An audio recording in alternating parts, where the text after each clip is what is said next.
ചില വലിയ സന്യാസിമാരൊക്കെ internal organs ഒക്കെ എടുത്ത് പുറത്തിട്ട് ക്ലീൻ ചെയ്യും അത്ര ക്ലെൻസിങ്. അല്ല സത്യമായിട്ടും ഇങ്ങനെ കേട്ടിട്ടുണ്ട് ഞാൻ. അപ്പൊ അമ്മയ്ക്ക് അമ്പലത്തിൽ ചെന്ന് ചെരുപ്പ് അഴിച്ചിടുന്നു, അല്ല ഫ്ലൈറ്റിൽ കയറി ചെരുപ്പം കഴിച്ചിടും. എന്നിട്ടായിരുന്നു ഇരുന്ന് ഉറങ്ങുന്നത്. സ്ഥിരം അങ്ങനെ ഉറക്കമാണ് ഞങ്ങളുടെ മെയിൻ. അപ്പൊ അങ്ങനെ ഇരുന്ന് ഉറങ്ങി ലാൻഡ് ചെയ്തപ്പോഴത്തേക്ക് ഒരു ചെരുപ്പങ്ങ് പോയി ഫ്രണ്ടിലോട്ട്.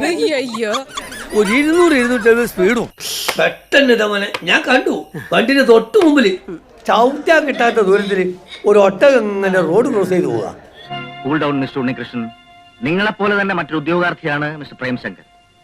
നിങ്ങൾക്ക് തന്ന അതേ ഫയൽ തന്നെയാണ് മിസ്റ്റർ പ്രേംശങ്കറും അന്വേഷിക്കുന്നത്. ഇത് ഭയങ്കര വൃത്തികേടായി പോയി സാർ. അല്ലല്ലേ, അങ്ങനെയല്ല. എന്റെ അമ്മയുടെ മുത്തശ്ശൻ വിഷവൈദ്യനായിരുന്നു. അതിലും വിഷവൈദ്യനല്ലേ വല്യച്ഛൻ? അതാ പാമ്പ് കടിച്ചിട്ട് അതേ പാമ്പിനെ വിളിച്ചു വരുത്തി വിഷയിറക്കുക, അങ്ങനത്തെ ഒരുപാട് ചെയ്തിട്ടുണ്ട്. ഈ അസൈൻമെന്റ് തന്നെ മറ്റൊരാൾ കൂടെ കൊടുത്തിട്ടുണ്ട്. One mister KU Koshy. I am C.D. Umman Koshi, MAML from Umenallur.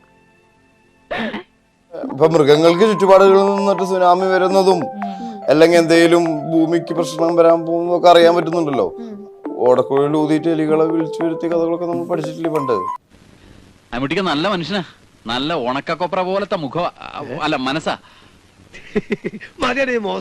വരുന്നു, ആ സെയിം ആളിനെ കടിച്ച് അവിടെ നിന്ന് അത് പാമ്പ് വിഷം ഇറക്കുന്നു, എന്നിട്ട് ആ പാമ്പ് തിരിച്ചു പോകുന്നു. ആ സമയത്ത് നമ്മുടെ വീട്ടിലെ ബാക്കില് തൊഴുത്തൊക്കെ കത്തും എന്നാ പറയുന്നത്. തൊഴുത്ത് ഇങ്ങനെ കത്തും.